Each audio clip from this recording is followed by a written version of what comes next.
Hello and welcome everybody to the EuroSea first anniversary seminar.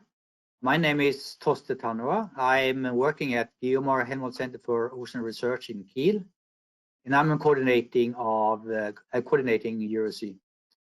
So I welcome very much to all of you. I know that you have different options on other things to do on a Friday afternoon, so we really appreciate you being here. So while you are here, you're going to see the housekeeping rules on your screen. So I know that you're all familiar with virtual meetings by now. The most important part is here that as attendee, you will not be able to speak to all of us unless we unmute you. But you're all allowed and encouraged to post questions in the question box, and we will try to attend all of those questions either in the written form in the question box or in 1 hour Q&A sessions. So first of all, I would like to thank the whole EuroSea team for the excellent preparation for this anniversary seminar, and of course for all the work we have done so far during the first year. In particular, thanks go to Nicole Kustner, the manager of EuroSea, for excellent preparation here and also preparing the PowerPoint slide here. So we have now a little bit more than 50 participants, attendees, and the panelists, and I think people are still logging on. So while we're waiting for people to log on, I'm happy to announce to you the video, the EuroSea video. This was prepared by our partners in Mallorca from SOCIB and was released just a couple of weeks ago. So we're going to listen to this short version of the why and how and what of EuroSea for 3 minutes, and then we resume the seminar after that.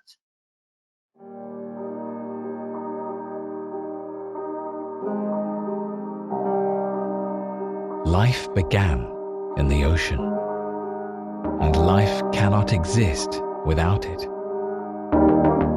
This great salty mass that unites us contains the largest ecosystem of our planet and also shapes our fascinating landscape. It regulates the weather and climate of our planet. It provides us with oxygen, fresh water, and food. Human beings depend on the ocean for survival. Blue economy industries, such as tourism, aquaculture, fisheries, and maritime transport, provide livelihoods for more than 3 billion people. Today, our activities are threatening ocean health and are putting an enormous pressure on its ecosystems and services so fundamental to our well-being. Climate change impacts, marine pollution, and overfishing are causing unprecedented changes that could irreversibly jeopardize our environmental well-being and economic vitality. Despite the importance of the ocean for life on Earth and its crucial role in sustainable development, there are still major gaps in our scientific knowledge. In EuroSea, we bring focus on the importance of ocean knowledge and the science and data that underpins it. We want to develop an improved and integrated ocean observing and forecasting system across Europe and beyond.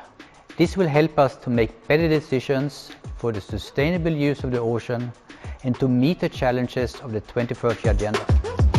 At EuroSea, we aim to make ocean data more accurate and accessible to all, from citizens to industry and policymakers. We concentrate on the conservation and protection of coastal and marine habitats and the impacts of climate change. In addition, we propose tools for the prediction of extreme coastal events. This will give public authorities and industry, for example, early warnings of marine heat waves that threaten marine life. At EuroSea, we promote the connection between citizens, the scientific community, and the public and private companies that need ocean observing and forecasting to support their work. Through dialogue and coordinated efforts, we engage with many ocean stakeholders to identify the needs of each sector. In EuroSea, we want to ensure that ocean science and knowledge respond to the requirements of the planet, its people, and their welfare.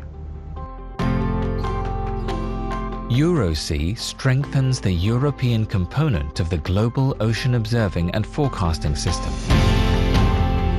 Long-term sustained ocean observation must be a public utility to allow us to develop a sustainable blue economy.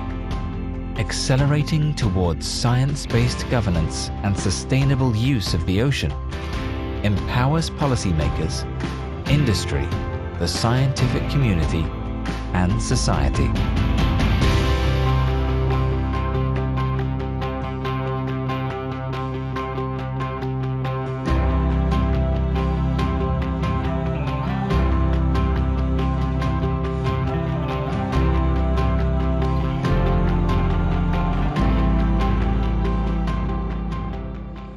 Welcome everybody again. I see now more people are logging on. It's really good. I hope you enjoyed the video. I think it was very informative. So now I invite you again to the first anniversary seminar of the project EuroSea. And I hope that not just me, but the whole consortium will be able to tell you a little bit of the whys and the whats and the hows of EuroSea during these 2 hours. I hope that we have a good program and we can keep you tantalized and engaged through the whole program. We will start now with a presentation from the European Commission on their view on EuroSea and ocean observing, and on the role that EuroSea will play in the ocean observing and in the ocean forecasting. I will then give a presentation for about 15 minutes on the overarching goals of EuroSea. And we will then hear from the 10 work packages. Each work package will get a 3-minute presentation slot, and we will do that in blocks of 3. And after each block, we will have a Q&A session on about 5 minutes. So please post your questions in the questions box, and we will try to come back to them all. And after we've gone through my presentation, the presentation of the work package leaders, we will then have a panel discussion. That's going to be moderated by Glenn Nolan from the Marine Institute in Ireland. And Glenn is going to present the panelists, our prominent panelists, when we come to that item in about an hour. Okay, EuroSea, we actually aim at improving and integrating European ocean observing and forecasting systems for the sustainable use of the oceans. So that is EuroSea in a nutshell. Ocean observing is big science. Ocean science and ocean observing and ocean forecasting is big science. It's nothing that one single nation and one single institute can do alone and should not try to do alone. We have one global ocean, and we need all to work together in order to better understand it. And the vision of EuroSea is research and innovation towards a user-focused, truly interdisciplinary, responsive European ocean observing and forecasting system. We want to deliver essential information from the ocean that is needed for human well-being, for the safety, sustainable development, the blue economy, and also for healthy ocean and a number of other activities and areas, I would say.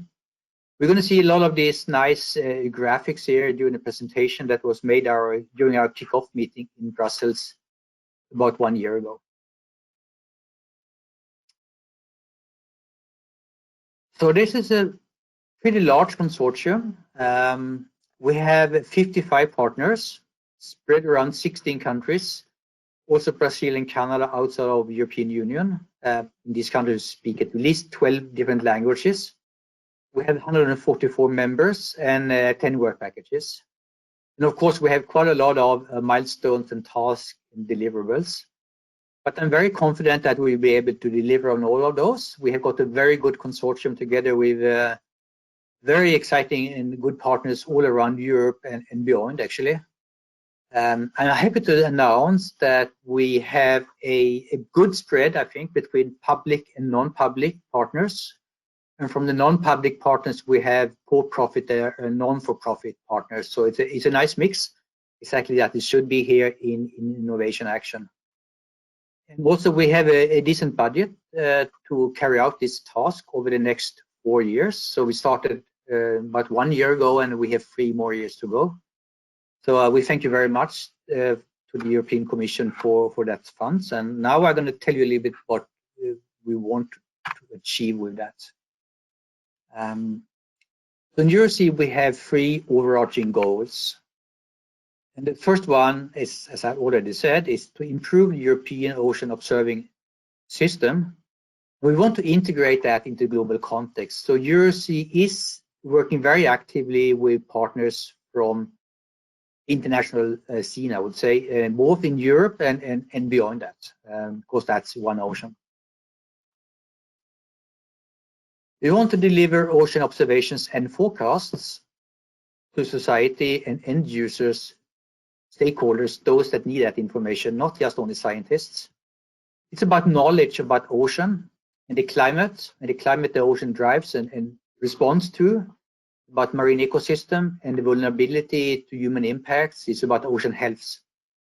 So really it's about delivery of these products and services to society, and scientists are part of society.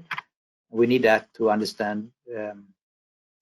It's also very important to demonstrate the importance of ocean to society and just in general, and also the need and importance of ocean observing and forecasting systems for us to understand the ocean. We want to demonstrate and advocate for the significance for the ocean, for a viable economy of Europe and a healthy society. So we have a strong, I think very strong outreach and dissemination work package, and we're all working along those lines. So the mission of EuroSea is very much a co-designed approach to significantly improve ocean observing and forecasting services and products. And so we want to build a community that needed for the delivery of these services and products. It's not just the implementers, but it's also go to the data managers and the assimilation and modelers and forecasters. And we want to deliver information on climate, marine ecosystem, and the vulnerability of the ecosystems on a regular basis. So that is the mission. And I think the figure here, fit for purpose, is really a leitmotif of what we're trying to do.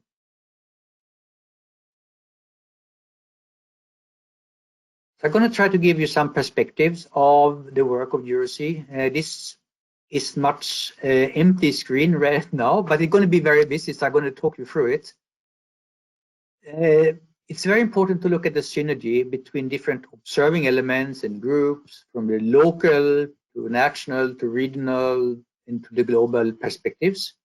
So EuroSea is actively supporting the development and strengthening of the European Ocean Observing System, EOS, as well as the Global Ocean Observing System, GOOS, and components in those systems. So we want to focus along common mandate and challenges. So one of those is the Sustainable Development Goals. Another one is the Paris Climate Agreement and the requirements in there, that articulated in there, to monitor climates, and ocean is an important driver for climate. So the call that EuroSea responded to and got funded by is a call that is, in turn, I would say, respond to the G7 working group, the future of the seas and the oceans. This working group has been going on for quite a few years, and it's great that the European Union supports the implementation of the G7. So the call had 3 sub-calls, I would say. One was on observations and forecast, and that is, of course, EuroSea that got that bid.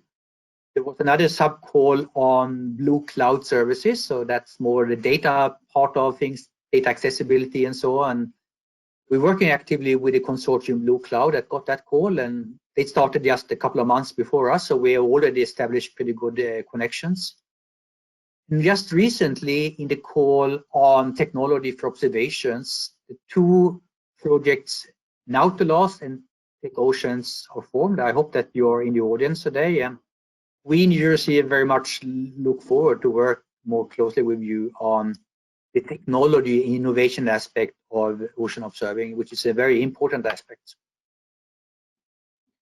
I also mentioned that EuroSea is formally an innovation action. That means that we pay particular attention to the development and improvement of products and services for society in general. That's important to remember. And in EuroSea, we are very much focused on creating impact. We're trying to go beyond output and create impact for a better society and a more healthy ocean in general. It is very interdisciplinary. In EuroSea, we combine work along biogeochemistry, biology, ecosystems, and physics of the ocean. We combine observations with assimilations, forecasts, and assessments. This will in turn then lead to a better knowledge of the ocean that can drive policy and inform policy decisions. And in EuroSea, I hope that we can further or advance the European Union leadership in ocean observing and forecast systems. So we built EuroSea Consortium around the framework of ocean observing. That is a document that was developed by the Global Ocean Observing System about 10 years ago. It's still a very useful document that we are working along. Framework of ocean observing. Data management is critical, it's key. Without a good data management system, the observations that you make are useless.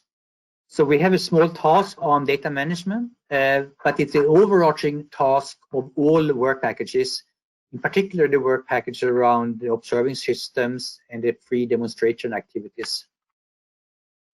And these demonstration activities are focused, the free work packages focused around the free societal benefit areas, operational services, climate, and ocean health. And you will see later exactly what activities they are doing, but these work packages are really much focusing on products and services. The aspirations of EuroSea is to support the evidence-based policy by providing this knowledge and assessment on a regular basis that help us to tackle issues like food security, climate change, and it helps us to support the blue economy. And it's really about integration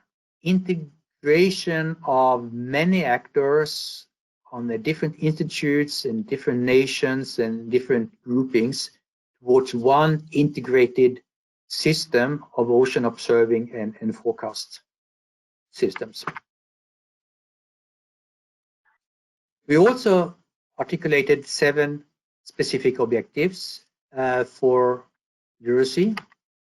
So the first one is a little bit of a repeat from what I've been saying already. It's strengthening the European ocean observing and forecast.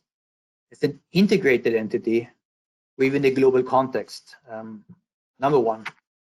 Number 2 here is to think about what is the design elements that you need for an observing system. So we have a work package look at designing of the ocean observing and forecasting system. We won't be able to design the complete system, but we are looking at specific elements of that and supporting the work package around the whole EuroSea of that design. It's very important.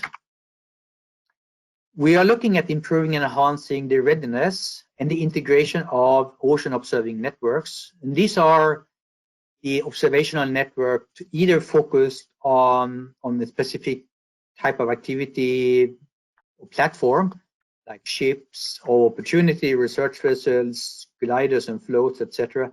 Or it's focused a little bit on particular essential ocean variables such as microbiology and omics. We do really care about data, and we embrace the FAIR principles. Data has to be findable, accessible, interoperable, and reusable. We work to do that, we work together with European Union entities such as the Copernicus Marine Service, EvoNet, and the Sea Data Net portfolios.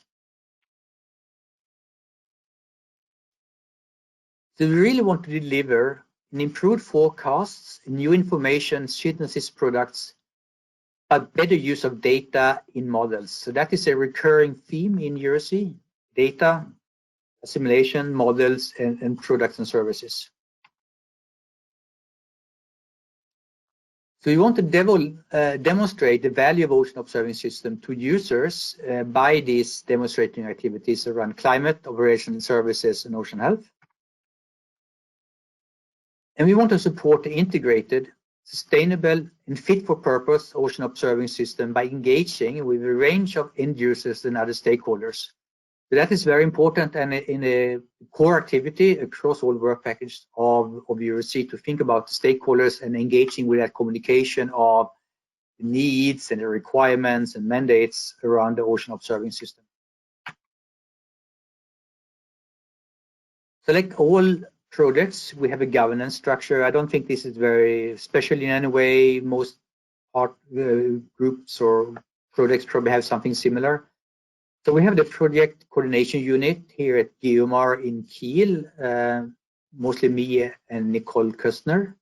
We have the General Assembly, that is the main decision-making body that we meet basically once a year. And we have an executive board that can take decisions between assemblies if needed. We have a steering committee that's made up of the work package leaders, and we do have a team. We have leaders per work package. And they communicate, of course, with the task leaders and report back to the steering committee and the project coordination unit. We have an international advisory board with external advisors. It's called the International Scientific and Technical Advisory Board, ISTAB. It's very important for us, and we have regular activities around with ISTAB to look for advice on our progress.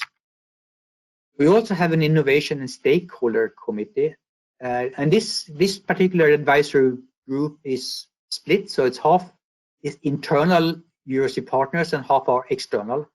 That is particularly important for us as we're looking at products and services and creating impact. So that is important to engage with industry and try to get that legacy of the project. We also have a gender and diversity board. I will talk to you more later on that.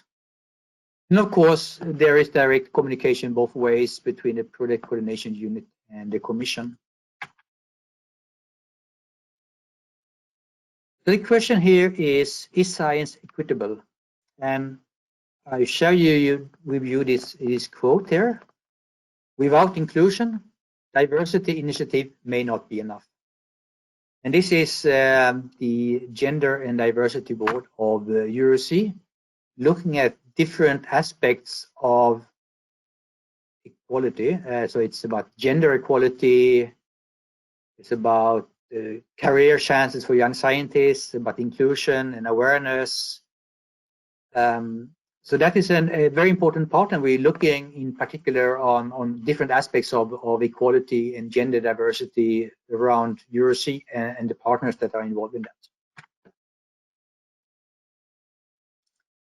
So we're going to hear now, after the talk by Jyrki, we will hear presentations from the 3 work packages, or the 9 work packages that we cluster in 3 different groups.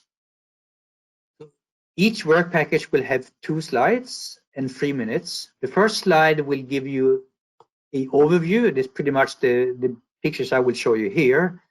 But you will also see the logos of those partners that are engaged in that particular work package. After each cluster of 3 work packages, we will then have a Q&A session for about 4 to 5 minutes, and then move on to the next cluster. So maybe you already have posted some questions, but you still have the chance to do so. So the first cluster is about design and coordination. Work package 2 is looking at ocean observing design. Work package 3 is looking at network interaction and integration and improvements. And work package 4 is looking at data assimilation and forecasting. The next cluster is about innovation and services. So these are our 3, we call them demonstrated work packages. They are doing activities around ocean health in work package 6, around operational services in work package 5, and around climate indicators and climate issues in work package 7. So slightly different aspects of ocean observing and providing different levels of services. And the last cluster is about governance and legacy. So we have work package 8 looking at communication, dissemination, impact and legacy and so on. We have work package 1, that should have started with work package 1, of course. So that is about ocean observing coordination. That work package is mainly responsible for interactions with global and European partners in that endeavor. The work package 9 is then the coordination activities of EuroSea and also the strategic alliances within EuroSea. My pleasure to invite Mr. Jyrki Suominen to give the perspective from the Commission. So Jyrki is working at the European Commission at DG Research and Innovation, where he is a senior expert and deputy the head of Unit C4, Healthy Oceans and Seas. Please, Jyrki, the floor is yours. Thank you very much, first of all, for providing us in DG Research and Innovation the opportunity to open, well, it's not really open anymore, but what I would like to do with my short address is to highlight the importance of the work that the EuroSea is carrying out with regard to the many current objectives and initiatives of the European Commission. And we do need healthy oceans. Oceans are our main natural capital, and they are essential for our well-being and for our prosperity. And yet, they are under pressure like never before. And of course, there's no need to remind the audience here of how crucial ocean observing and forecasting systems are in this context, to understand the climate change, ocean ecosystems, and their interactions, and how these are affected by, and in turn how they are affected or how they affect human activities. There's also no need to remind you of the unprecedented crisis that we are facing with the COVID-19 pandemic, with wide-ranging negative effects worldwide. The European Commission is determined to address simultaneously both the short-term economic recovery and the long-term environmental challenges, such as climate change or the loss of biodiversity, just to name a few. We will do this by ensuring that the next investments, and I'm thinking here in particular of the 750 million euro temporary recovery instrument, Next Generation EU, but also of major parts of the next multi-annual financial framework, how they will help us to contribute to economic growth and achieve our environmental objectives and goals as well. And in particular for Europe to become a climate neutral economy by 2050. With the Sustainable Europe investment plan, we aim to mobilize sustainable investments, about 1 trillion euro over the next decade, crowding in very significant private investment as well. And the European Green Deal is at the heart of our growth strategy. And research and innovation is truly an enabler of the Green Deal transitions. The European Green Deal call under Horizon 2020, adopted on September 17, with a budget of 1 billion euro, will be research and innovation's first major contribution to boost climate action in tandem with the recovery. The preparations for the new Horizon Europe Framework Programme are also progressing well. We hope that the programme will still be formally adopted within this year and that the first calls for research proposals would be launched in the first half of 2021. We also have the 5 Horizon Europe missions aiming to deliver solutions to some of the greatest challenges facing our world. And 4 of these missions are directly related to the Green Deal, and the mission on ocean, seas, and waters will be particularly relevant for this community. We are at a critical moment of transition where science is shifting from observer to actor, from evidence to prediction, from research to policy, and then to actions. We need science to light the way through the 21st century by demonstrating, piloting, and scaling up approaches and solutions. And this is particularly valid for the realm of oceans. Ocean observing must have as the ultimate goal to develop solutions to protect it and to manage sustainably the many resources and services that the ocean has to offer. This can be done only if ocean observing is conceived in a true knowledge value chain approach, where the collection of data, the models, and the forecasting systems will effectively serve the communities beyond the scientific rim by providing tools and services to the ocean actors and to society as a whole. In that sense, we are very much pleased by the good cooperation between EuroSea and the Blue Cloud, and we do hope that this will continue with the 2 very recently funded projects called Nautilus and Tech Oceans. All these projects have been selected under the Horizon 2020 Blue Growth Flagship initiative, Future of Seas and Oceans.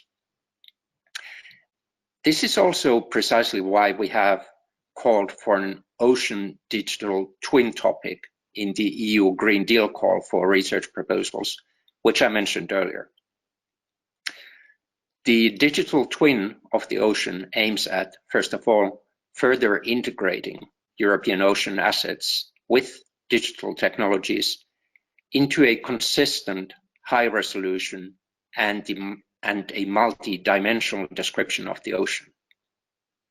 And secondly, also transforming data into knowledge for the benefit of all, notably through the use of new digital technologies and through different layers of services. So the ocean twin should be a simulator to test the different scenarios of the evolution of the ocean, both because of climate change and because of anthropogenic pressures. Importantly, the simulator should also allow for the testing of possible solutions, empowering citizens, governments, and industries, first of all, to collectively share the responsibility of marine and coastal habitats. Secondly, to support a sustainable blue economy.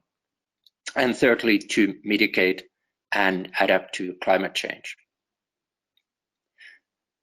Now, as you all very well know, observation gaps are still numerous, and they hinder the accuracy of our ocean models and forecasting. And in some cases, models are not even possible. Although I mentioned earlier very significant investment figures, the overall resources are, of course, still very scarce, and it is unlikely that the wind will blow significant additional investments towards ocean observations. That means that we need to further work on the integration and the efficiency of the observing systems at local, regional, and global scale. And this is also why EuroSea is so important to us. with all the work streams that contribute to a better integration and a greater efficiency of the different components of the observing system. We do need more cooperation between the EU national programs and those of our international partners as well. And we need to ensure that the observation campaigns answer the needs of several domains and sectors, and that data and knowledge flow through them. It is essential that we all work with a common vision. The integration work of EuroSea is absolutely key to us.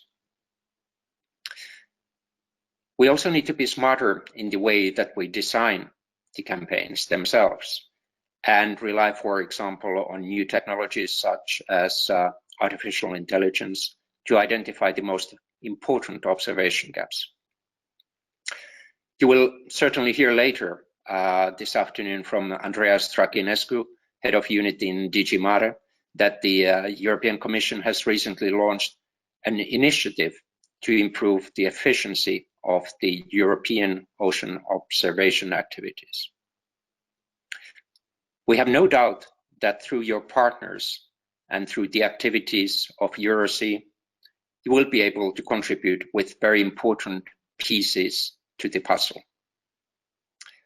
With this, I'd like to thank again the EuroSea Consortium for the organization of this webinar, and I look forward to hearing some of your first achievements. Thank you very much. Thank you very much, Jyrki, for this excellent presentation and insights from the Commission. Many things I could touch on here, and I really appreciate your notion that EuroSea is important and plays a role in future activities. And I heard many really interesting future activities, such as the European Green Deal and becoming climate neutral, Horizon Europe missions, Mission Starfish, and other things. I think that there is a chance of life after EuroSea as well, which is really good. Thank you very much, Jyrki, for that excellent intervention. So now we have come to the part where we would hear from our work package leaders.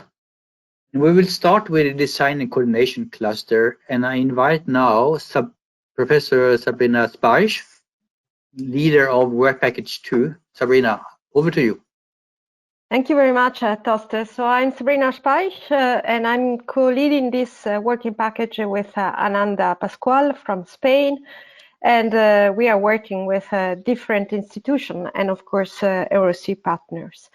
So normally I'm able to, yes, to have the control on the screen. So ocean observations are sparse, organized by observation of single processes or observing platforms, whereas we aim to a fit-for-purpose observing system that satisfies societal requirements, and in particular requirements of European stakeholders.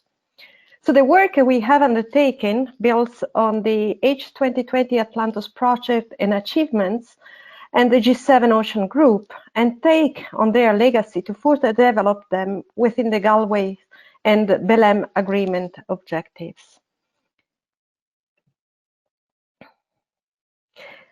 In EuroSea, we are developing a design strategy to support a refinement of the European ocean observing and forecasting system for the European Sea and the Atlantic, including a deep sea to become a more integrated, fit-for-purpose, sustainable and shared. We are working at defining the high-level requirements of EuroSea based on the social benefits, providing a direct link to societal challenges related to the larger Atlantic and Mediterranean basins and the European Blue Growth Strategy. This requirement will be translated into strategic recommendation about sustained monitoring of essential ocean variables and linked with societal relevant indicators. We are also working at identifying the requirements in existing observing networks in support of the EuroSea specific demonstrator, This will allow to deliver guidance to improve existing elements and or implement new ocean observing components to EuroSea, using various techniques, including ocean synthetic simulation experiments and data simulation to optimally merge in situ and satellite observation with models to provide accurate estimates for indicators. To maximize the impact of the system, the design strategy is such as it is creating synergies between stakeholders and observing elements. By applying the system thinking, I think I'm gone a little bit too far. Well, the system thinking, this includes the design of multiple platform observation for validation of high-resolution satellite observation with the aim of optimizing the utility of this observing platform. We are also evaluating novel components to marine observing system. Within the ocean observing system definition we have adopted, we are developing an application of the framework of ocean observing by defining a best suite of essential ocean variables and indicators, analyzing the gaps of existing system and possible upgrades, and specifically applied to the project demonstrator. So I now pass the microphone to Johannes Carstensen, who will introduce the EuroSea action on network integration and improvement. Thank you very much. Thank you, Sabrina. So yes, hello everyone. I present now the work package 3, which is entitled Network Integration and Improvement. And this work package is actually led by George Pitiakis from GEOMAR and myself. We have 24 direct project partner institutions. You see the logos here on that screen, but that is a bit misleading. We have about 100 institution partners that come into that effort through the coordination effort. That's part of this work package. So one focus of our, can you go to the next slide? One focus of our work is actually on the observational platforms, which is, so to say, the machinery we are using to do observations at sea. And represented in EuroSea is the following machineries like HF radar, underwater gliders, moorings, autonomous surface vehicles, profiling floats or Argo floats, ships, and also tide gauges. So what you see on the right side is this table with all the different networks, these different platforms, and you can also see the European or the EuroGOOS coordination groups that are linked to some, almost all of these observational platforms. Further on the right, you see the kind of global ocean observing, the GOOS equivalent of these coordination groups. And you see that some of these rows are empty, some of the cells are empty. That means that there is no coordination group actually established yet. And we hope, of course, through EuroSea to change that. The focus of this work and the work package is coordination. And what does coordination actually mean for us? So no nation, no organization, or any institute that is active or wants to be active in ocean observing should be left out. And that is actually then at the end something that is coordination.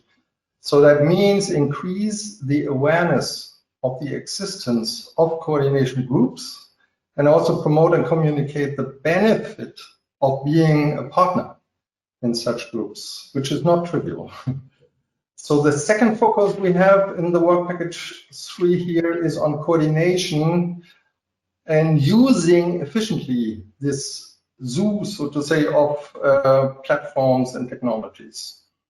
There could be a very, very long list of activities that links to it. And in EuroSea, we focus actually on 3 different areas. One is data flow. Of course, as Toste already said, data, if it's not made available, then the observational efforts are actually useless. So that's very important to coordinate that. Then another point that was also mentioned is observations consolidation. That really is exploratory ground, I say. Multi-platform observing, for example, using underwater gliders, moorings, floats, and so forth, in a coherent and very intelligent way, tackling more than one single observational goal has been rarely done. And what we do here is really outlining the options and analyze obstacles. And the last coordination activity is augmenting observations that was also mentioned by Toste before with genomic observation. And this is to better integrate these genomics into the existing observing framework. And with that, I hand over to Pierre-Yves Letron. Thank you. Thank you, Johannes. So I will go on with the work package 4. So work package 4 will advance the integration of in situ and satellite observation in ocean forecasting system and will develop innovative activities to improve models and data assimilation. So the work package is co-led by Mercator Ocean International and University of Bologna, Nadia Pilardi and myself, and involves 14 partners. So the first objective of the work package is to ensure that the new in situ data that will be gathered as part of the different work package 3 networks, but also through the demonstration activities of EuroSea, will be integrated in the Copernicus marine modeling and forecasting system. New ensemble forecasting capabilities will also be developed and tested at regional level. There will be activity for satellite CalVal development with the use of in situ observation and also to develop carbon synthesis product. And finally, the skill of ocean variables from the Copernicus climate change seasonal forecasting system will be assessed. So on this slide, if we look at the details of activity on the progress achieved so far, so 2 tasks started to assess the impact of observation in Copernicus Marine Service model, both at the global Northeast Atlantic and Mediterranean Sea scales through observing system experiment. In particular tasks were done to assess the impact of glider observation, deep cargo on tropical moorings this year. And this goes with a parallel work to advance data assimilation techniques to better use observation in models. So gliders, deep cargo, but also BGC cargo for biogeochemical model. Another task started to use improved climate record for ocean heat content, sea level, and SST to validate seasonal forecasts as produced by the Copernicus Climate Change Service.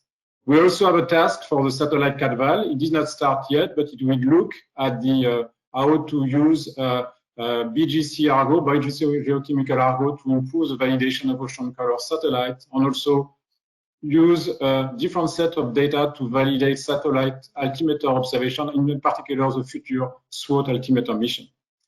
We have a task dealing with the development of improved synthesis product for carbon. And this year, this task was active because it contributed to the development of a new database for carbon product with a GLODAP on socket. And finally, if it's sorry, it's slow. We have been working, so we have a task. The objective is to develop ensemble forecasting at regional level in the Mediterranean Sea. So what has been done this year is to work on uncertainties in the atmospheric forcing. And this information will be used to generate members for our ensemble ocean forecasting system that will efficiently capture uncertainties in sea level and ocean current forecasts that will be used for EuroSea demonstration. Thank you. Okay, thank you very much, Jyrki, for this presentation. We are running a little bit behind schedule, and I would just have a short Q&A session with all of you. So if Pierre-Yves and Sabrina and Johannes, if you could switch on your webcams again, that would be fantastic. So I have a few questions. So to Sabrina, the verification of EUVs is a very essential part of your work. There's sometimes some confusion about EUVs and indicators. So could you give a good example of one of the EUVs which you personally consider as very important, and explain why it's so important, and give an example for measurable indicators? So, for example, I can take one that is marine heat waves. So, marine heat waves are usually is an indicators that actually has different metrics. And marine heat waves up to now have been evaluated with a sea surface temperature that is in an essential ocean variable. And the idea is to see the difference in these multiple parameters of marine heat waves, and also to assess if these marine heat waves, the signal, how deep is the signal. So marine heat waves can be an indicator that should be defined more precisely, that probably will not just use SST, sea surface temperature, as essential ocean variable, but also the subsurface temperature as essential ocean variables. And we will define the best metrics within the regions of EuroSeas, and also at which depth this can be important. Good. Yeah. Thank you very much. You're welcome. I have also a question for Johannes. So in your presentation, you focused mainly on the observing networks. But what are the main challenges for the thematic networks, like metagenomics, for instance? And how do these challenges differ from the observational networks? The main challenges for the thematic networks is to be inclusive, to really entrain the efforts that are underway outside. And there are many groups actually working on these topics. And so one big challenge is to bring all this wisdom together and really synthesize it in a way that is practical also for implementation. I think the other challenge for these groups is to link better to the observational networks. So I mentioned all these different types of observational networks. That's really coordination of observing technology. But that, of course, is needed in order to really execute operations in the field and then to gather data. And I'm pretty sure if you talk to these groups, they will tell you many more reasons, what are challenges, like knowing data quality, best practices, and having also a framework to do deep observing design. Yeah, all right. Thank you very much. And then I also, Jyrki, I have one question for you. In terms of long-term validation of satellite observations by improved use of in situ observations, are there any specific regions which you will use as test areas, and which parameters will be validated? Sorry, the sound was not very good for me, but in terms of, I mean, there is a lot to be done in the uptake of in situ observation to better validate satellite observation on the long term.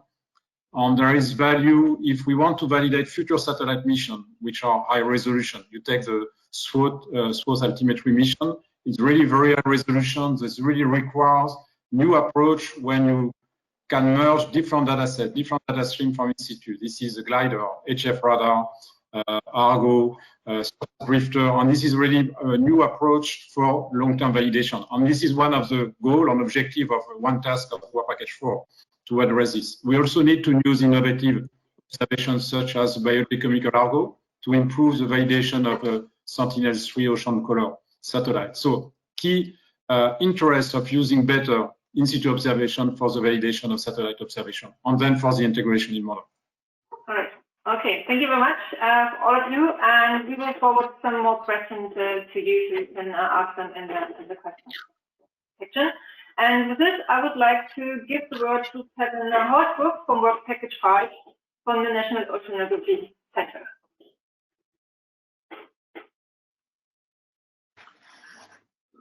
Thanks very much, Nicole. Hello, everyone.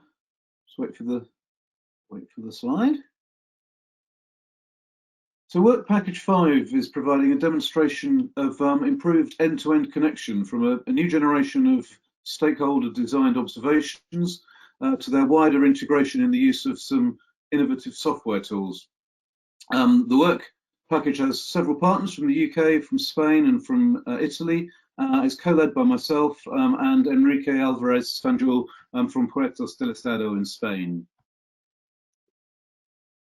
Okay, so there are two main themes which we intend to demonstrate in the three case study areas there, but we might include more case studies as the project develops.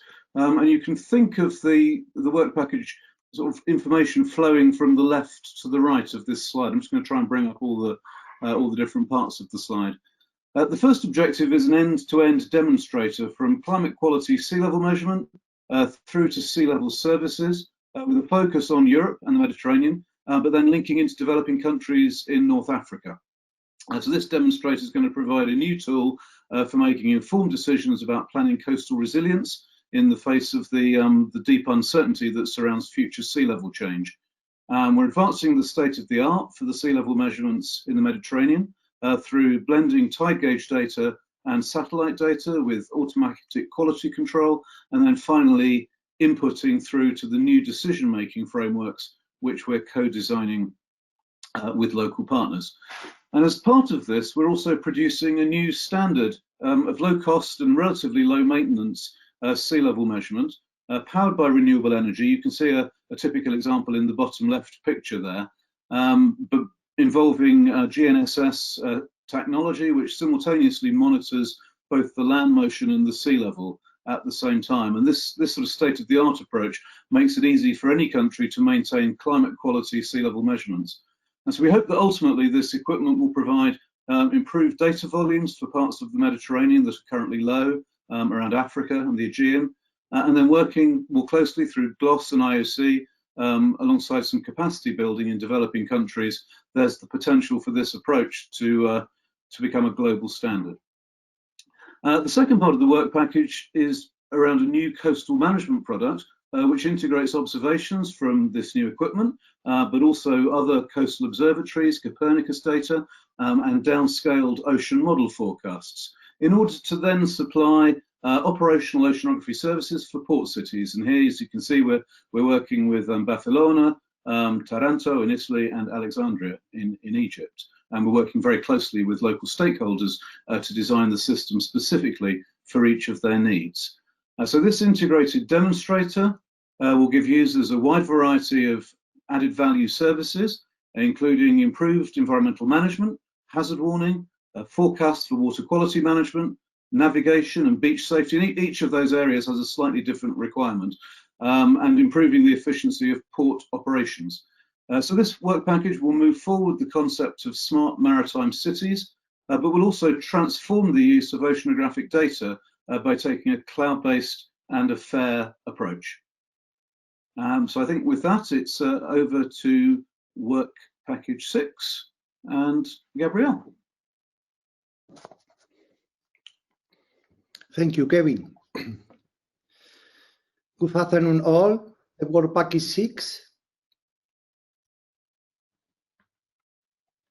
Okay. The work package 6 is called Ocean Health Demonstrator, where it's led by Caroline Cusack from the Marine Institute in Ireland and myself, Gabriel Navarro from CSIC, that is the National Spanish Research Council. In this work package, activities are carried out by several researchers from SOCIP, that is the Coastal Ocean Observing and Forecasting System located in Balearic Island in Spain, Toste, that is the Tallinn University of Technology from Estonia, and the Denmark Meteorology Institute, and finally, in this work package, the technical staff from Silen, an oceanographic instrumentation company located in Norway, provided expertise on in-situ data collection.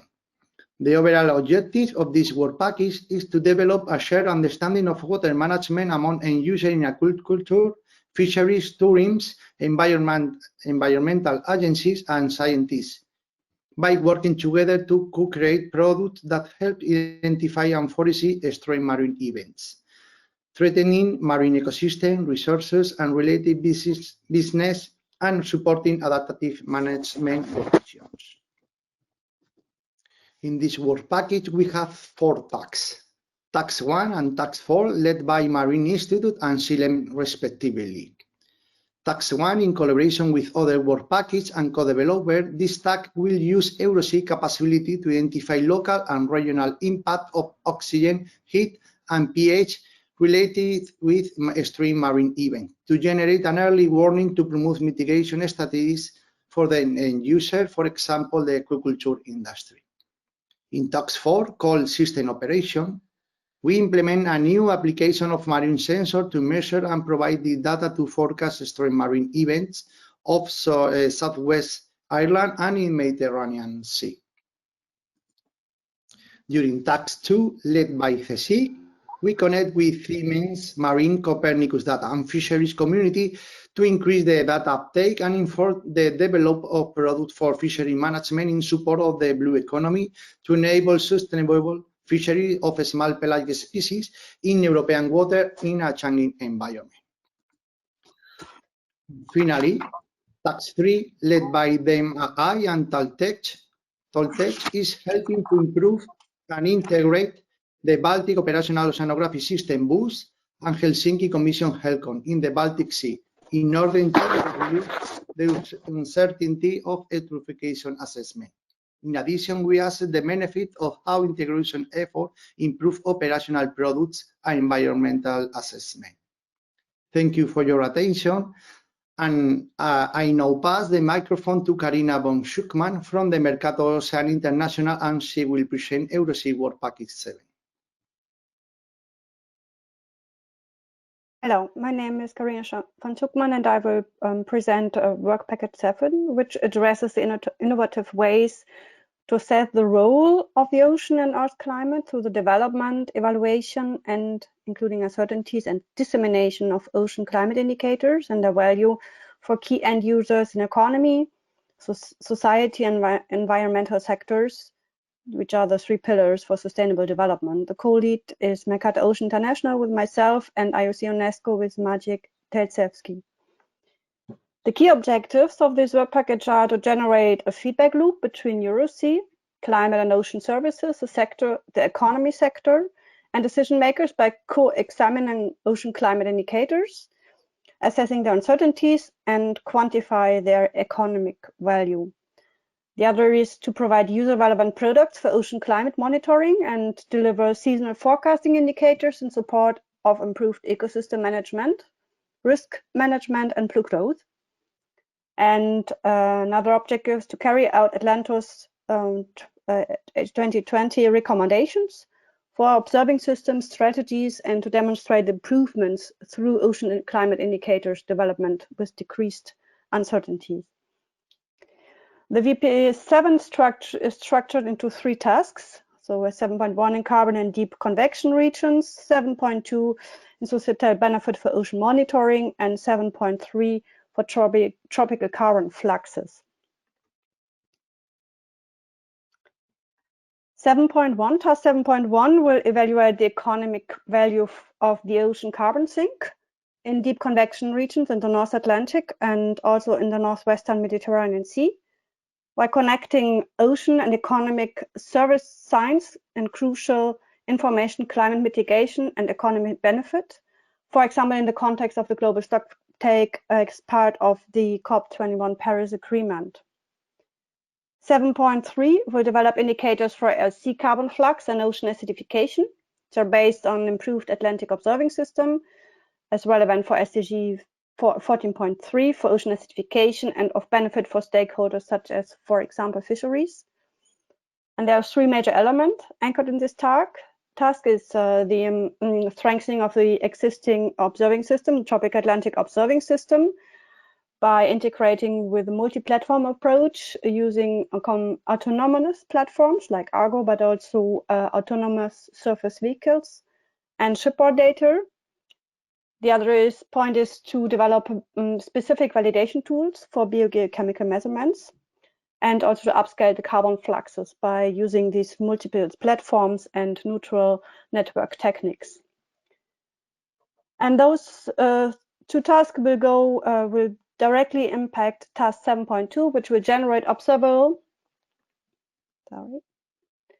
and user-relevant marine indicators with reliable uncertainties for the Atlantic Ocean and the Mediterranean Sea to demonstrate to end-to-end connection from climate and seasonal forecast products to a wide variety of stakeholders. The method is to implement EU Copernicus products like from Copernicus Marine Service and the Climate Change Service into a novel decision-making tool for policy and other stakeholders, for example, aquaculture and fisheries, and while creating user-driven calibrated ocean indicators identified in consultation with stakeholders directly. So now we have a short question and answer time window. Yeah, thank you very much, Serena, for your presentation, and also thank you to Kevin and to Gabrielle. So we also, as you said, we have a very short Q&A. We are a little behind schedule. So I'm going to start with Karina this time. You also plan to have like joint missions together with different instruments like floats, sail drones, and so on. So where do you see as the bigger challenge? The organization of the like multi-platform approach, so the processing of taking the data, or do you see the challenge more in the processing, quality assurance, and consolidation of the data? To the current situation, specifically impacted by the pandemic situation, I see it in the third point, that is the technical implementation and deployments. So which are challenges now with the situation and the deployment part. So that's the biggest challenge for this part for the moment. Okay, and then for Gabrielle, you work or you collaborate with partners from very different sectors, and you have long established collaborations. So where do you see the biggest advantages of those relationships which already existed before EuroSea? Which word? Collaboration with? Well, you have collaborations with partners you have been working before EuroSea. So I was wondering, what is the big advantage of having long-lasting relationships in terms of your objectives in your work package? Yeah, the objective is create products for our stakeholder in EuroSea and we are collaboration with other work package 4 and work package 2 to obtain the EOV to monitor this kind. For instance, the extreme marine events, this kind of product to our stakeholder that is interesting, the aquaculture industry, also the fisheries industry, to use this product generate in our work package and in other work package we collaborating with there. Yeah. Okay. And Kevin, for work package 5, for improved port operation, data on current, waves, water level, and so on, are there any plans to integrate wind, ice, and waves? So waves are already part of the structure of the demonstrator, and the meteorological variables, air pressure, wind strength, and so forth as well. Those are the types of measurements that will find their way through into the port operation demonstrator. Yes. At the moment, there's no requirement for ice because all of our case studies are at relative low latitudes. But the ambition is that we create a piece of software through our innovation partners, that is adaptable, that can draw all types of interoperable information down from the cloud in order to provide those operational services. So there will be, it will be possible for other variables to be ingested into the demonstrator, yes. But right now we're not looking at ice. All right, thank you very much. And now I give the stage to Emma Haslop from the EuroSea UNESCO for the next presentation. Thank you very much, Nicole. Okay, so we're going to have a section on governance and legacy. And right, there we go.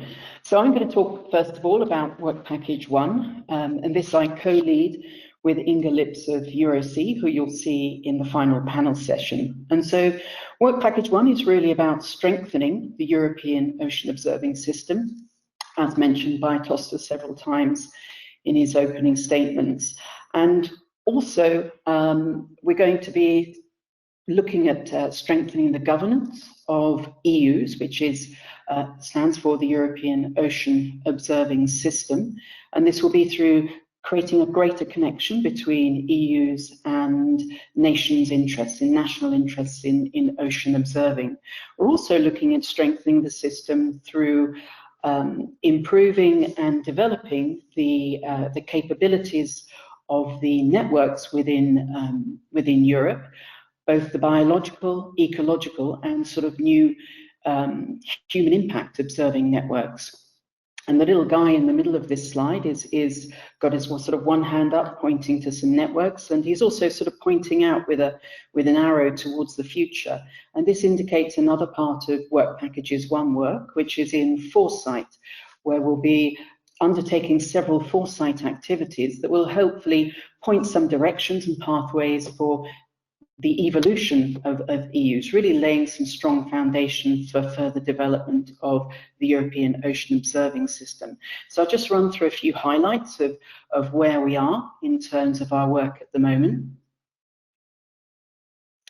So as I said, we're looking at strengthening EU's governance, and next week will be the first meeting of a new Operations Committee, and this is to strengthen the connection between national oceaning observing priorities and EUs, and will be through the GOOS national focal points. We're also connecting international modelling into the across EuroSea and across the various modelling aspects that are going on in EuroSea, and also at the same time raising the profile of the important modelling work that's happening in Europe at the international level. I mentioned the work in terms of human impacts, and so with the biogeochemistry panel of GOOS, they're working with many international partners on developing a marine debris, sort of including marine plastics observing network. They're going to develop the EOV within EuroSea work, and also a blueprint or a plan for implementing a network in this area. We're also undertaking a lot of important work strengthening within Europe the bio-eco networks with the bio-eco panel from GOOS, and at the moment there's an interesting work happening on mapping of the sustained components across Europe of the biological network observations. We're also hoping to extend and develop ocean best practices throughout the EuroSea project with the help of the Ocean Best Practice System, and these are obviously important for strengthening the system as a whole, and also for ensuring that the data are interoperable and can be used by many different users more easily. So a final sort of an area that we're working is visualizing the ocean observing system, but taking a slightly innovative approach, looking at that from a basin scale and an EOV scale to make observing system performance more accessible to other users. And finally, in this foresight area, we're looking at insight both on the legal issues all related to ocean observing within Europe, and coming up with some recommendations there, and then orientating to the future with foresight into technology and also in sustainability areas. So really helping to build some foundations and leave a strong legacy for the European observing system moving forward, and all its connections into the global ocean observing system. So I'm going to hand over to Dina, my colleague now, who's going to talk about the communications part of EuroSea. So this is to say that Nicole and I will work hand in hand, really shoulder to shoulder in this work package, and that works very well. One is failing, the other one is right there. And you saw in the previous slide all the other partners in our work package. It is a small work package, but we work very closely with the whole consortium. So we need sustained observations to have sustained and reliable oceanographic services. For that, we need robust and effective governance. And our colleagues here already mentioned to you how we approach this in EuroSea. But this relies on engagement across a variety of societal actors through dialogue, co-design, and shared values. Those processes require consistent, clear, and impactful messaging to build trust among our stakeholders. And because we are a consortium of 55 partners, internal communications are just as important to facilitate and to develop joint messages, shared messages. Our EuroSea big messages evolve around the need for sustained observations to deliver sustained information. We want to make decision and policymakers value the importance of national observing efforts, while also realizing that it is critical to jointly commit to sustainability in observations. This way, we can really boost return on investment for a vibrant and sustained blue economy. EuroSea builds on years of cooperation across the European oceanographic communities, spanning disciplines and technologies. So in the project, we integrate those efforts, we capitalize on them, so that we can really jointly contribute to a shared voice of European oceanographic community at the global ocean observing level, GOOS, together with the efforts by EuroGOOS and EOS. We approach our work according to the principles of responsible research and innovation, EuroREA, diversity, inclusion, and ethics throughout the value chain of observations and forecasting. And you can find on our website a document which refers to the EuroREA in the EuroSea context.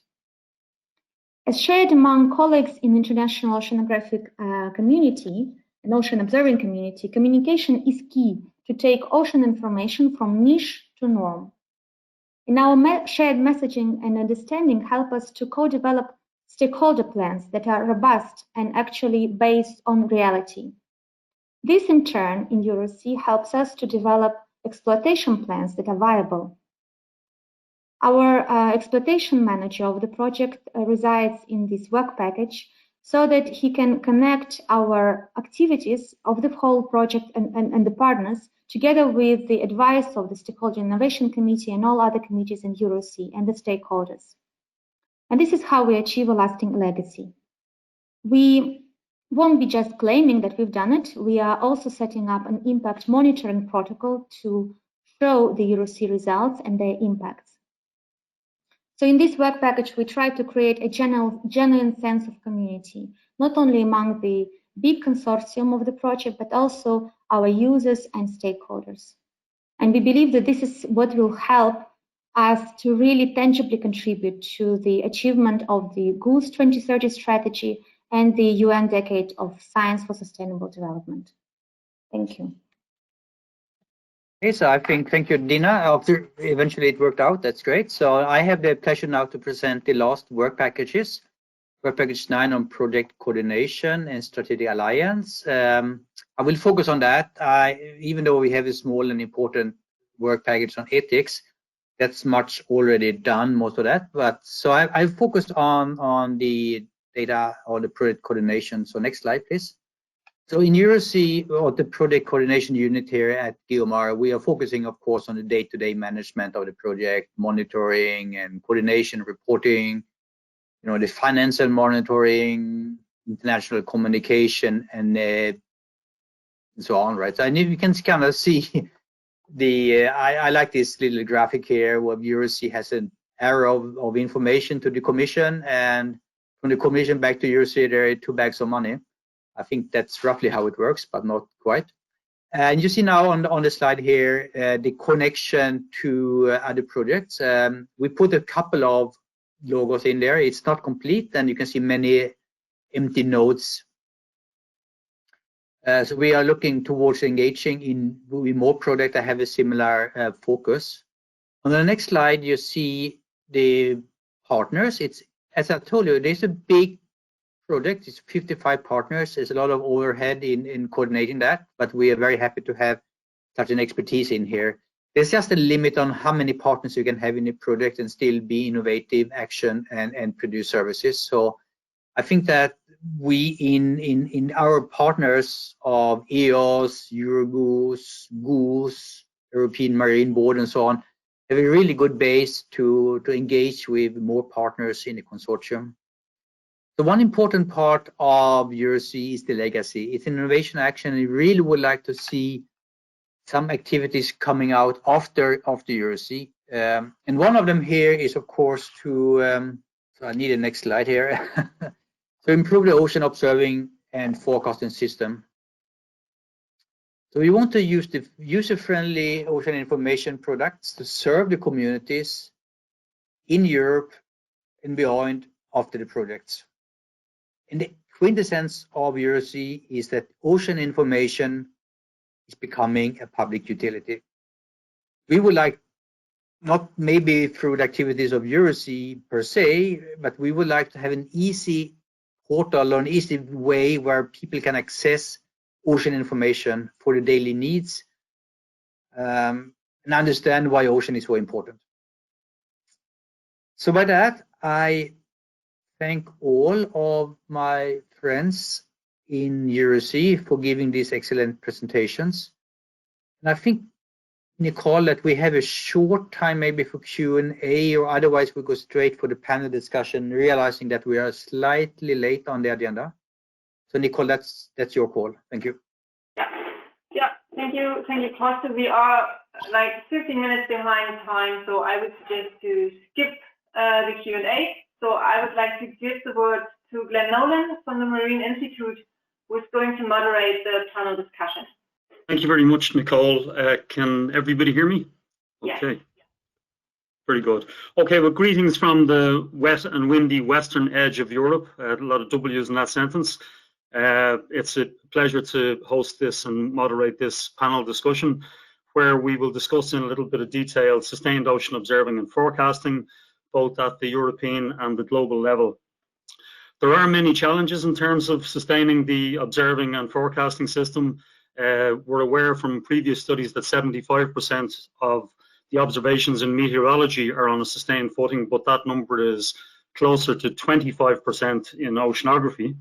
And we know that there are also some challenges in sustaining the forecasting system as well, not just the central system at the Copernicus level, but also the downscaled forecasting systems at national level. And we have a very nice panel today to discuss some of these issues. We have representatives from both the observing and the forecasting communities, and I will just introduce them by title in a moment, and I will ask them each to give a very short intervention, and then with the remaining time that we have left, we have some questions that we've already pre-prepared. But if you do have questions yourself and you'd like to ask the panel members a question, please do that. I'm trying to look at two screens simultaneously here, so apologies in advance if I miss any of your questions. So on to the panel itself. First up, we have Dr. Inga Lips, who heads the EuroGOOS organization, the European component of the Global Ocean Observing System. We have Andreea Strachinescu. I'll just read out the list first, and then I'll ask each of the panel members to give their more detailed intervention. Andreea Strachinescu from the European Commission, DG Mare, Pierre Bayerel from Mercator Ocean International, Ingrid Puyat, who is here to represent the Environmental Research Infrastructures community, David Pino from the Port of Barcelona in Spain, Christine Valentin from the World Ocean Council, and Albert Fisher from the Global Ocean Observing System. So I'll hand over. Everybody has their cameras on, that's good. So in order, I will ask each of the panelists to introduce themselves, and then we'll have our Q&A session after that. So first up is Inga Lips from EuroGOOS. Inga, over to you. Thank you very much for this introduction. My name is Inga Lips, and actually I'm wearing currently two hats. I'm a Secretary-General of the EuroGOOS, and I'm also representing here in the panel the European Ocean Observing System. So I would also like to thank for the invitation to this webinar and the panel. And I displayed this sentence, which I think is the aim of the whole oceanographic community in Europe and also in the world. And as to secure the delivery of information and also the provision of services and sustainable management of resources, the continuous and fit-for-purpose ocean observing is needed. So how can we achieve sustainable ocean observing in Europe? We are aware that ocean observing in Europe is done by many actors at national, at regional, and also pan-European level. And to improve the ocean observing capacity, the collaborative efforts, including sharing of knowledge, technology, and data, are needed to build a fully integrated and fit-to-purpose or user-oriented observing system, and also to improve our products and forecasting services. So EUS aims to provide such a framework within which European marine observations can be sustained and also made available on a continuous basis for applications ranging from real-time services through ocean health to climate services. So to ensure that European ocean observing is integrated not internally but also into the global observing system, the EU also intends to provide a focal point for interaction with international programs and partner initiatives outside Europe. And to come back to today's webinar and the significance of the EuroSea project for the further development of EUs as well as its applications and use in the form of products and services, we can see that both EU's framework and EuroSea project share similar goals, visions and values. The aim is to move towards fully integrated and fit-for-purpose European ocean observing and forecasting capacity. The latter is also very well illustrated with these word clouds, which I constructed from the goals and objectives of these two initiatives. You can see similar words in both clouds. And the contribution of EuroSea project activities to the development of EUs were also very well illustrated in the overview presentations we just saw. With that, we can clearly see the importance of EuroSea project in building and also demonstrating the value of collaborative capacity and contributing to the development of fully integrated European ocean observing system. Thank you. Thank you very much, Inga. That's a very succinct introduction. Thanks a lot. I'd like to hand over now to Andrea Strachinescu from DG Mare. Thank you very much. Good afternoon, everybody. Thank you for having me here. I think that what we are doing, of course, it's linked to our main need. And I will start with the fact that we need to make better use of sea resources. We need to see how we are using this in a sustainable way and support all our policy objectives, starting, of course, with the Green Deal decarbonization. And for this, we need to be more effective in terms of ocean observation.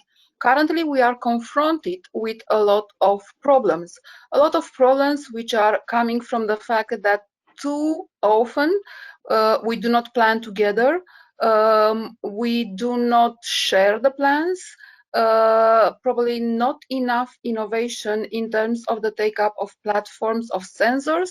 Sometimes the observation it's not sustainable, and it's not really an equitable sharing of effort. So based on this, we are proposing an initiative on ocean observation.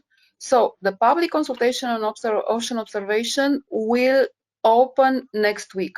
And of course, we invite all the key stakeholders to express their views.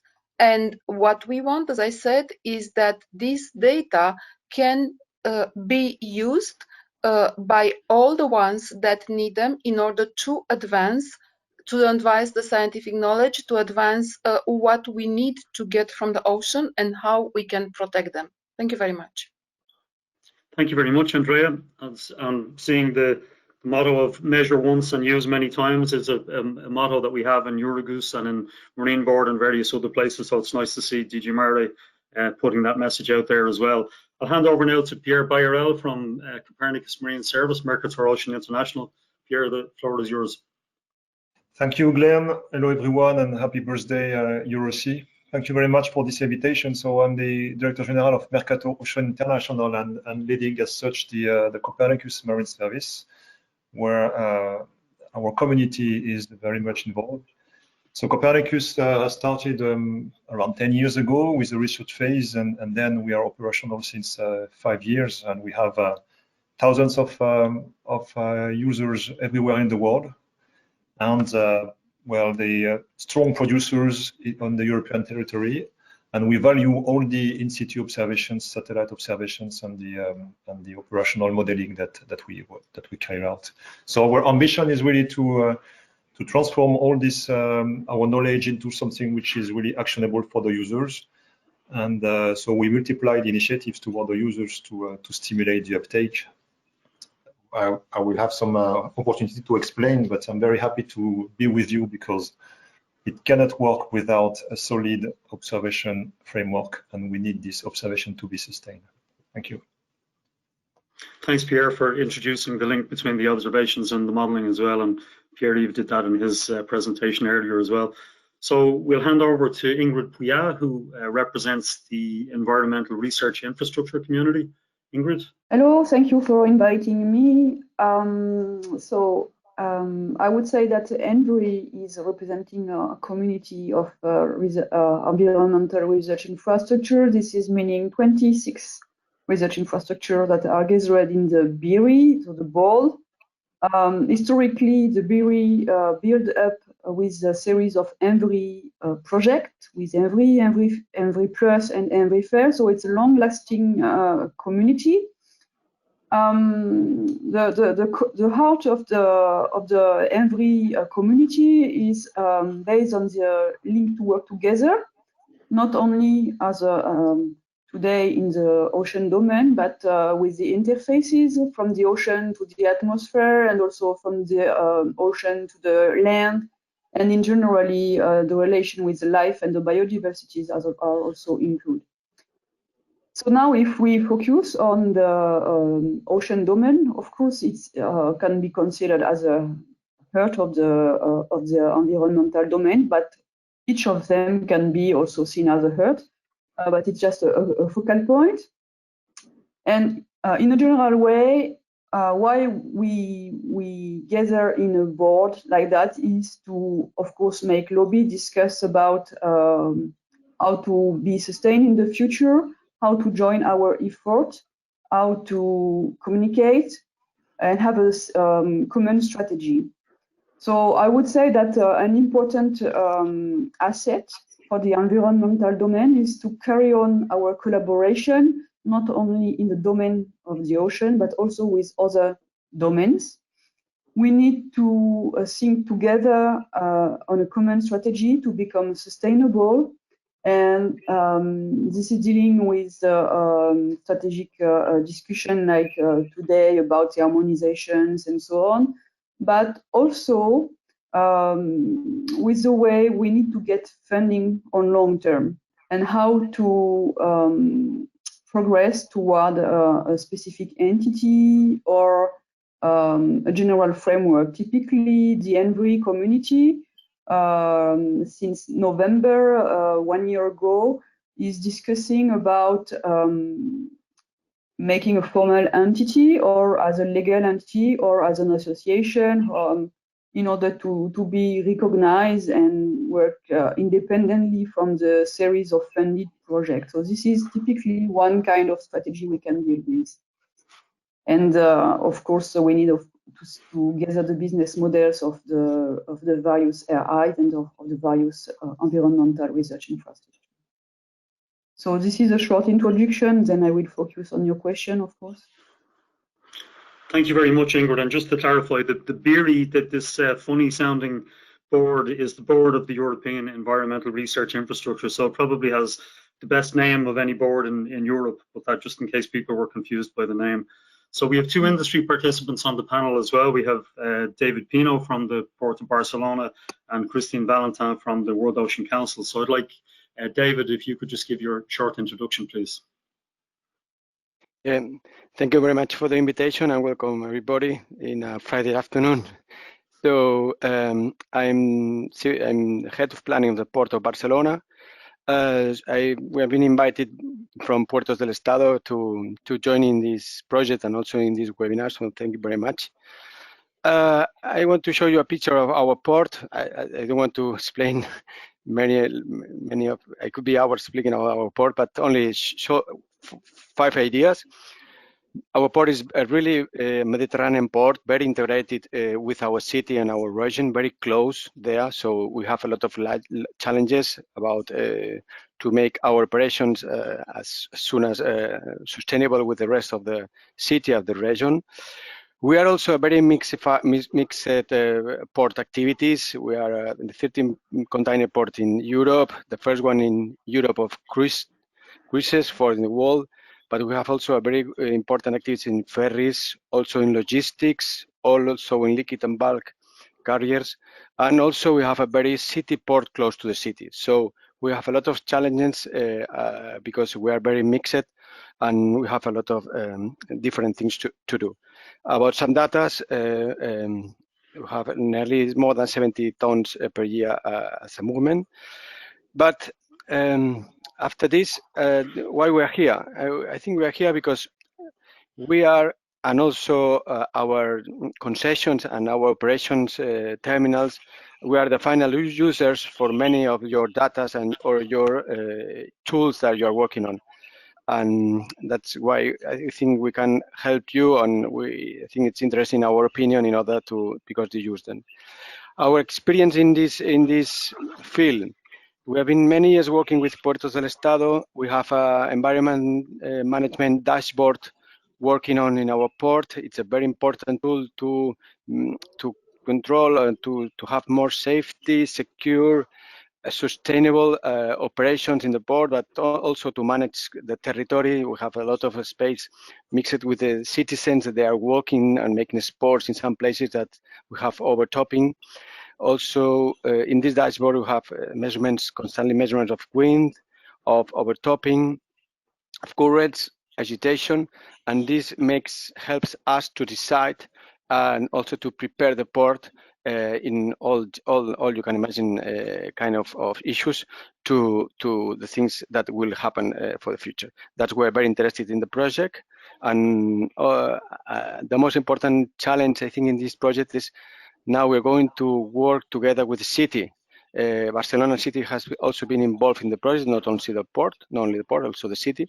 So this is very important for us. You know, many times port and city relations are not easy because we have different ideas and different kind of purpose. No, so in this project, city also is involved. We share the water, but we share the air.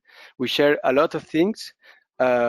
So it's very important to have a very good communication and to work together in order to manage better and much better all these kind of issues. Thank you very much. Thank you very much, David. We now have Christine Valentin from the World Ocean Council, who I got a little nervous a moment ago because she stood up from her seat. I thought she was going to leave, but she's back. So welcome, Christine. Oh, sorry. No, that's the thing when you work from home. You get people ringing at the door not realizing that you're at work. So, hello, I'm Christine Valentin with the World Ocean Council. Thank you very much for having invited us to be here present and celebrating with you this first anniversary. So I'll try to be quick. You mentioned there were two speakers representing industry, and the World Ocean Council is indeed the only international cross-sectoral ocean business leadership alliance bringing ocean industries together around corporate ocean responsibility. So the World Ocean Council works around a cross-cutting framework around SDGs and other elements. And one of its important priority areas for action, which has been established by discussions and exchanges with its members, is clearly around the need to improve ocean knowledge, smart ocean, smart industries, and to develop ships and platforms of opportunities. So it's completely in link with what EuroSea is doing at the European level. Very clearly, we need more observations, and there is, unfortunately, even though the EU is maybe not going in this way, but government and scientific institutions seem to have less and less facilities and resources to collect ocean data. And on the other hand, you clearly have more and more ships, more and more activities that would have the potential to collect that data and help in filling the science gaps. So already there are efforts, but these efforts are piecemeal. And there have been, mentioned today, Ferry Box or what JCOM is doing, and that's very important. So there's been good experiences, but it's really not done in a systematic manner. And so there is an opportunity for the ocean business community to establish a program to do that in an efficient and cost-effective way. And also to interact, of course, with all the research and the other stakeholders. And this is something that the World Ocean Council truly wants to develop with other organizations like yours. And at the EU level, for example, we had earlier someone ask questions about ice. Well, one big European project called ARISE, Arctic Research Icebreaker Consortium, is one where the World Ocean Council as a partner works on this dialogue between the research and the maritime industry community to try and move forwards towards establishing a real program of ship data collection and ships of observation and of opportunity. So this is really something that it works, it can work, it is going to work in the Arctic. This program has still 1 year to go. And hopefully it can be multiplied in other areas and integrated, at least as an approach in EuroSeas. Thank you. Thank you very much, Christine. And last but by no means least, to give the global perspective, we have Albert Fischer from the Global Ocean Observing System. Albert. Thanks a lot, Glenn. And what you see on screen is a summary of the Global Ocean Observing System 2030 strategy, which we developed through a broad consultative process as a strategy for the entire system and all those who are participating in building it. And it has this broad vision to build a truly global system that delivers the essential information needed for sustainable development, for safety, for well-being, and for prosperity, which is a vision that is aligned with that of EuroSea and the European efforts to build EUs. And really, it's posited on the idea that the need to act together is urgent. The mission of the core team in Goose is to lead the ocean observing community and to create the partnerships to grow the system, to be one that's integrated, that is delivering in multiple directions in 3 key delivery areas, that is responsive, that's really focusing on the highest impact for users, and is sustained, that is proving its value. And there are a number of strategic objectives that really pull us out of focusing on the ocean observing community to building partnerships and connecting, as well as building for the future. And we're stakeholders here of EuroSea because of your focus on building the European ocean observing and forecasting system within the context, the global context of Goose. So I'm very pleased to participate on this panel. Thank you very much, Albert. So I know we are pressing up against time. I hope we don't have the inexpensive version of GoToMeeting where it automatically cuts off after 2 hours or something like that. Hopefully we can press on a little bit past 5 p.m. European time, but not too much, because I do want to give the panelists an opportunity to at least deal with a minimum of 1 question each before we finish up the session. So to move quickly into it, Andrea mentioned the idea of observations supporting policy objectives, and Inga Lips, I'd like to ask you, how do we as oceanographers ensure that the data that we collect are available to underpin some of the key directives in Europe, such as the Marine Strategy Framework Directive or the Marine Spatial Planning Directive? Shall I start? I was going to ask Inga to take that question, yes. Andrea, and then I'll come on to you if that's okay. Okay, thank you very much, Glenn, for the question. So, first of all, the different policies require various sets of data with varying accuracy, also varying temporal and spatial resolution. So the implementation of the MSFD and MSP, as examples what you brought up, relies on long-term data sets that are not obvious requirements in many research projects and, strictly speaking, in operational services. However, we could encourage research communities and funding agencies to take such demands into account.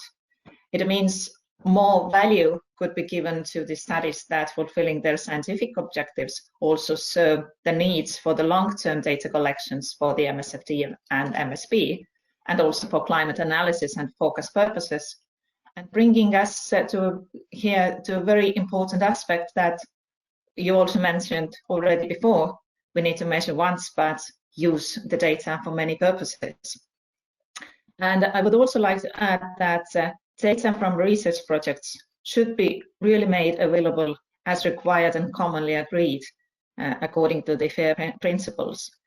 But it also means that the data aggregators of these oceanographic data aggregators, they should consider already in the very beginning the requirements which are often legally defined for such policies as MSFD and MSP.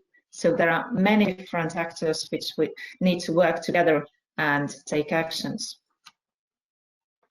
Thank you very much, Inga. So, Andrea, I'm sorry I gave you a false start on the last question, but this is genuinely your question this time. So, DG Mari has led on many initiatives around marine data, ocean governance, maritime policy, etc., at European and global scale. The data collection framework for fisheries is a great success story in our view, in terms of aligning member state and EC data collection activities. So what, in your view, are the key challenges in terms of achieving integration of ocean observation activities at European level right now? I think that we still have to see how we bring all the actors together.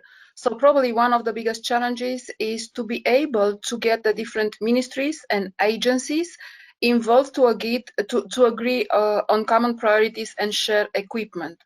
But of course, considering that we have a lot of needs linked to ocean observation, and the fact that behind this, it's the Green Deal and the necessity to be able to measure all the progress for all the level of ambition that we have in front of us, probably and hopefully this will be one element that will bring everybody around the table. Thank you very much, Andrea. That's a very straightforward answer. I'm going to change tack a little bit now, and I'm going to ask Pierre Bayerel to comment on the next topic, which is more on the, you'll be relieved to hear, the ocean forecasting area, Pierre, which you know lots about. So as the leader of the flagship marine forecasting initiative in Europe, CMEMS, what do you think, and you alluded to this in your introduction, but what do you think is the best strategy? Because I guess more users bring sustainability. So what do you think is the best strategy to increase the uptake and use of Copernicus products both in Europe and more widely around the world? First, I have to say that the uptake is already very strong, and we can be proud as a community because we are doing well in the ocean. I have in mind a study that has been published by PwC for the European Commission, and comparing the different environmental services, and they say that the ocean part, the ocean monitoring is first for the market penetration and for the annual growth. So we can be proud as a community because it is really a reality. And what we do in Europe is used in all continents everywhere in the world. And so this is recognized as something which works very well.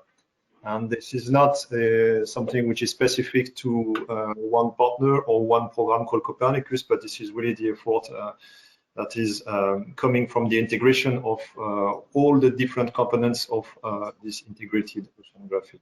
And maybe this is one of the first message to stimulate and foster this uptake by users.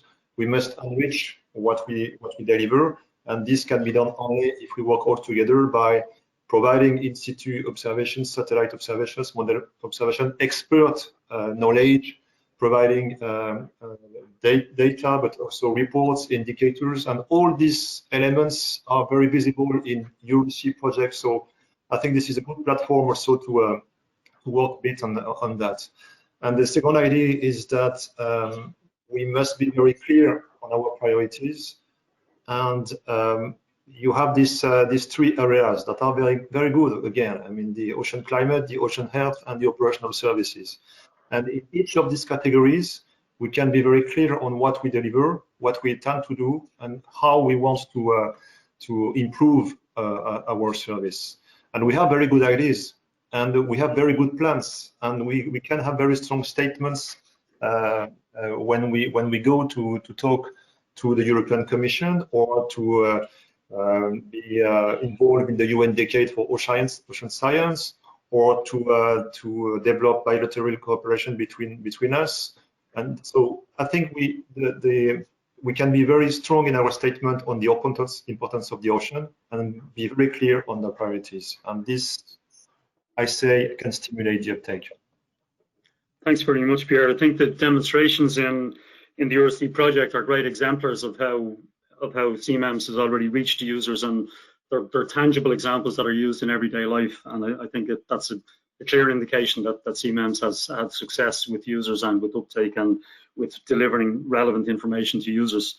So I'm going to change tack slightly and talk a little about the research infrastructures, and asking Priya to to come in here, but Ingrid, I'm going to not focus on the sustainability of the research infrastructures themselves for now, and ask you about the links between the research infrastructures and the ocean forecasting community. So how would you characterize the links between the environmental research infrastructures and the ocean forecasting community at the moment?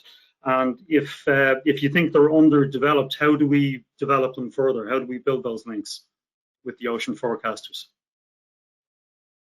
Well, I think there are two axes with that we have to work on.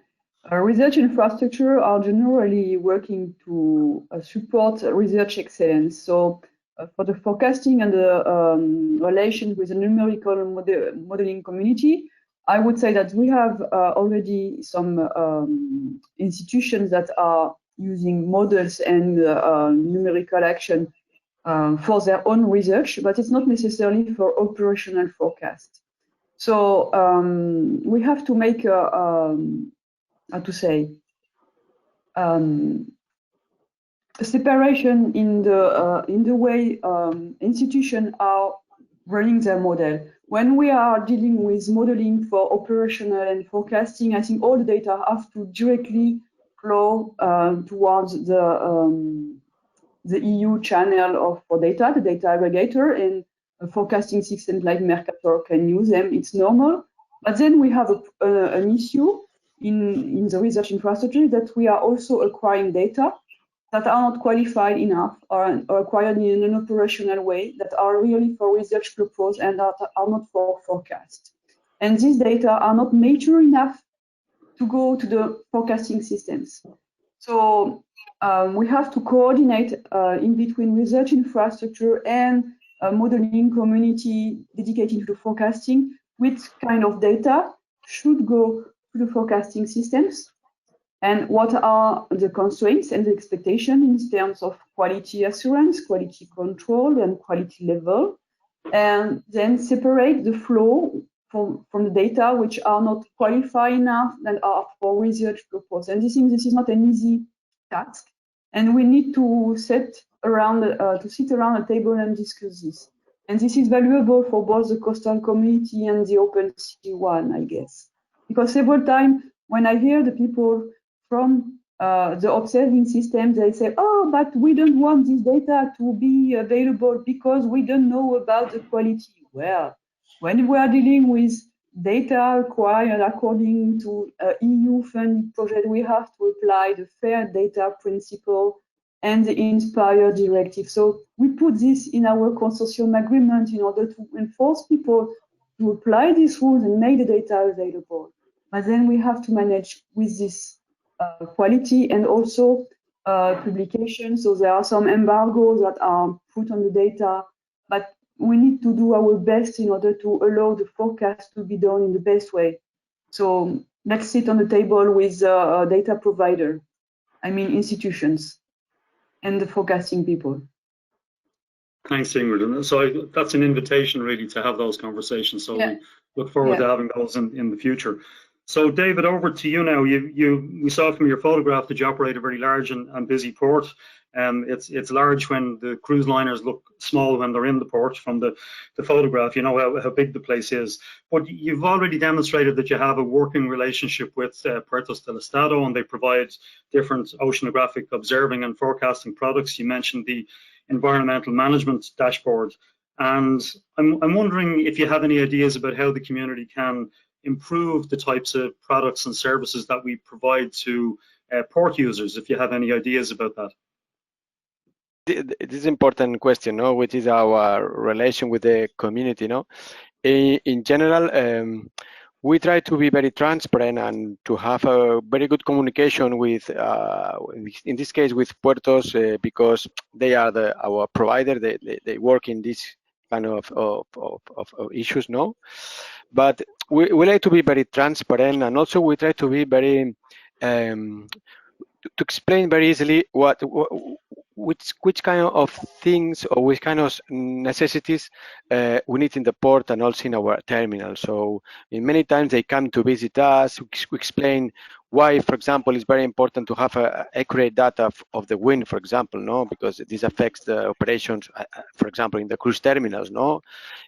From some wind, we stop operation in our gangway, so we have to change all operations. So it means cost, it means safety, it means many things. So we try to explain them which is the final effect of the data. No, that's what we can do, because we are not experts of observation. We are not technicians in that way. So that's why we try. And also we give a lot of feedback. For example, if there is a forecast of any kind of issue, no, but it doesn't match or it doesn't work, we tell them, hey, this didn't fit it very well. So we try to do a lot of feedback, no, as we can, no, because there's a lot of information, but that's, I think, the way we work on. Okay, thank you, David. And I think you've captured a very important point, and that's around the translation of the requirement that you have at user level into data requirements that then become the forecast products or the observation-based products of the future. So that feedback loop is very important, and it's an integral part of the framework for ocean observing as well. So it's great to hear that type of feedback from a user, that you more or less use the framework for ocean observing without explicitly realizing or recognizing it. So it's nice that it works. I can see Albert smiling there, because he was very active in drafting this framework in years past. So thank you. Christine, your organization is at the forefront of building relationships between industry, the public sector, and academia in very broad maritime development context.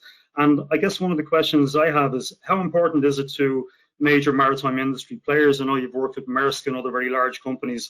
How important is it to them to be involved in collecting and using ocean data to underpin their planning and daily operations? So you did mention earlier corporate ocean responsibility, and I'd just like to understand a little bit about how collecting and using ocean data helps them deliver in terms of corporate social responsibility and in terms of running their businesses as well. Okay, what I would say is that, and you mentioned Maersk, for example, for a company like Maersk, having good data and good models in order to be able to optimize the routes is capital. I mean, that's one element. And Maersk, in fact, has already been involved in different programs of putting buoys, or is interested in more generally in becoming one of the multiple agents of this data collection, because of the routes of their ships. And what is really making it difficult for them to do that in a sustained and regular manner is that it's not, there's complexity in the there's no clear understanding yet, for example, on what key parameters need to be collected. There's a need for technologies and sensors that will not stop the ships, for example, from in the middle of their operation just to collect information. And so with technology progress, this is becoming, of course, easier and easier. So every time you talk to a lot of these companies, and I just mentioned, you mentioned Maersk, so I'm mentioning Maersk, but shipping, or even there's also the offshore platforms, for example, and with wind farms, in fact, there's a multiplication not just of what used to be oil and gas, but also of other types of energy platforms with the capacity to collect data. Participating in this need to understand and to have more information on the ocean, where we know less than we know about some foreign planets, makes a lot of common sense. So it's good for their it's good for their CSR, it's good for their operations, and it's good in general, because it can it can help the research community to improve the models that they use every day in their operations. And I'm sure you've seen it's different. It's in the sky, but with the COVID-19 crisis, what has happened with not ships but less planes in the sky, and the fact that certain kinds of data collected were not collected anymore, and some of the predictions or some of the capacity to develop precise models was not as high as it was before. So really multiplying this data collection and allowing for more precise models and forecasting is something of importance, including the private sector. Thank you very much, Christine. So I'm going to just finish up the session by asking Albert Fischer. Albert, you have the global view. I mean, you're one of the people who sees what goes on everywhere. And so I have a kind of a two-pronged question for you. First off is, of the three GOOS themes that Pierre mentioned earlier on, the operational services, ocean climate and ocean health, which in your view, in a global sense, requires the most attention and effort to sustain those activities? And the part B, if you like, of that question is how do we as a European community best engage with the implementation of GOOS in the coming decade? Thanks, Glenn. I mean, that's a tough question in a way, because we at GOOS, we're looking at a single integrated system that delivers in these three multiple directions.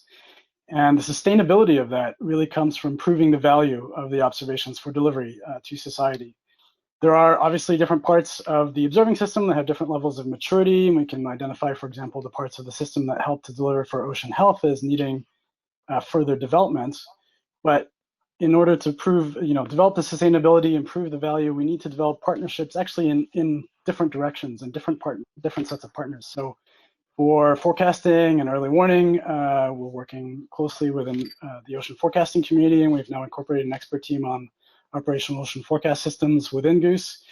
And we're working closely with the WMO, who's providing a lot of operational services. For climate, the science and the assessment communities that engage in the policy of climate mitigation and adaptation are very important. And for ocean health, and thinking about the European context as well, we have to work with local stakeholders and planning processes like marine spatial planning and coastal zone management as partners to prove the value of ocean observation. So that's really what's going to build the sustainability, and it's only through those partners that have close ties to ultimate end users that we can identify the value of the observations and build the advocacy for their sustainability. And for the second part of your question about how to engage in the planning and the contribution to GOOS in the decade, I mean, the countries of Europe are major investors already in the GOOS global networks. You form about 20% of the contributions. You have, and we know that from the metadata from OceanOps, which is a center based here in Europe, formerly GEOMAR, that has European and global investments. And innovation actions like this EuroSea project and Atlantos before that are also driving forward the development of the observing system. The Decade of Ocean Science for Sustainable Development, which is kicking off in less than 40 days now, and some of the framework programs that GOOS will submit, I think will be important ways to engage in innovation and transformation of the observing system moving forward. And I think your lessons learned in developing the European ocean observing system will be really important to share with the rest of the world as well. Maybe one final note is one thing that we're also going to be experimenting with and learning from EuroSea is the development of national infrastructures for ocean observing that are about ocean observing and forecasting systems together, and using these to learn about national priorities. And we think that for GOOS, these national contacts and infrastructures will be an increasingly important, playing an increasingly important role in the future. Albert, thanks very much. That's a very nice way to close out this webinar. We've run over by 15 minutes. I had lots more questions, and I know you guys knew what they were because I sent them to you in advance. I'm sorry we didn't get to discuss them in more detail today, but I do hope we can come back to it at a future EuroSea event, maybe the second birthday, to use Pierre's terminology. So thank you very much, all the panelists. I'm sorry we couldn't have had a longer discussion on this. It's been an absolute pleasure to moderate this discussion, and I look forward to continuing the discussions in due course. So I will hand back to Toste. It's not even really possible to give a round of applause. I can give one myself, and I hope other people will follow suit. But I'll hand back to Toste, and thanks again to our panelists. Thank you very much, Glenn. Thank you very much, the panelists, and thank you very much to all the attendees to listen to our seminar, first birthday. And thank you very much for all the EuroSea work package leaders and EuroSea personnel that supported this. Thank you for listening. I got a great deal out of this, and I hope you learn a little bit about EuroSea, and I hope that we be able to work together and interact and further the common goals, I hope they are common, to improve ocean observing and forecasting systems in Europe. By that, I wish you all a really good weekend, and take care, stay healthy, stay in touch, and bye-bye from EuroSea. Thank you for attending.